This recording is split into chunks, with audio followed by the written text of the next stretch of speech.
Peut-être que vous sortez avec quelqu'un pendant 5 ans et vous l'épousez et tout à coup vous découvrez des choses que vous n'avez jamais sues auparavant, car nous cachons notre étrangeté quand nous voulons donner une bonne impression. Mais elle sort quand nous ne nous en soucions plus trop.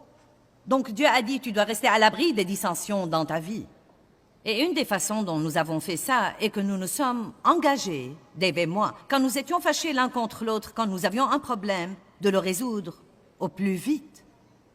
Je me suis engagée devant Dieu à ne jamais monter en chair pour prêcher comme un poseur, à ne jamais monter en chair si j'avais de l'amertume et du non-pardon dans le cœur, et que coûte, je devais m'humilier sous la main puissante de Dieu, je devais résoudre les choses avant de monter prêcher la parole de Dieu. Je ne crois pas que la parole de Dieu sera ointe si elle est prêchée par un poseur. Et il doit y avoir l'onction de Dieu sur le message, sinon il n'aidera personne. Quel que soit ce que je dis, s'il n'a pas vraiment l'onction du Saint-Esprit, il n'aidera personne. Ce n'est sûrement pas ma belle et charmante voix qui vous captive, mais c'est l'onction du Saint-Esprit sur la parole de Dieu qui captive les gens, parce qu'ils écoutent la vérité, qui les met en liberté. Mais elle doit être ointe.